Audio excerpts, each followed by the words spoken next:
আমরা প্রস্তুত আছি। স্থানীয় সরকার নির্বাচন একটু আবহাওয়ার উপরও নির্ভর করতে হবে, এখন বর্ষাকালীন সময়। সেজন্য সেপ্টেম্বর অক্টোবরের দিকে আমাদের মাননীয় স্থানীয় সরকার মন্ত্রী তো এই বিষয়ে কথা বলেছেন, তখনই ইউনিয়ন পরিষদের নির্বাচনটা দেওয়ার কথা বলেছেন। এই প্রস্তুতি চলছে। এইটার সাথে অন্য কোনো কিছুর সম্পর্ক আছে বলে আমি মনে করি না। আর যারা এই যে শেখ হাসিনার কথা বললেন, তো সে দেশে ফিরে আসতে চায়, আমরা তো তাকে ফিরিয়ে আনার জন্য এক্সট্রাডিশন চুক্তি অনুসারে ইন্টারিম গভর্নমেন্টের সময়ও পত্র দেওয়া হয়েছে ভারত সরকারের কাছে। এরপর আমরা তাগাদাও দিয়েছি।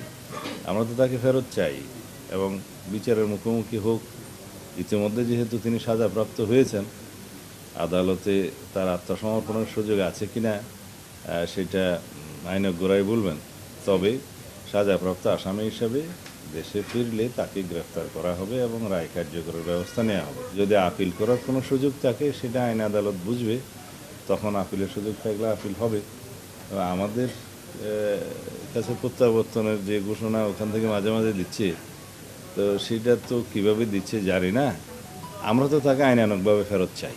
এক্সট্রাডিশন চুক্তি অনুসারে তাকে ফেরত দিতে গেলে তারা ট্রাভেল ডকুমেন্ট দিয়ে পাঠাবে না অন্য কোনোভাবে পাঠাবে, তারা সেই আইনানুগ ব্যবস্থাটা তারা নেবে। আমরা চাই আইনানুগ প্রক্রিয়ার মধ্যেই তিনি ফেরত আসুন।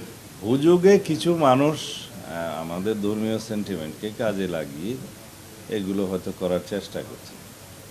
আমরা মনে করি এখানে কিছু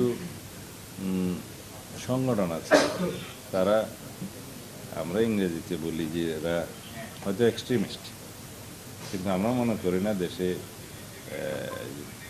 এরকম কোনো সংগঠন আছে, অস্তিত্ব আছে বা জঙ্গিবাদী তৎপরতা আছে, সেটা আমরা মনে করি না।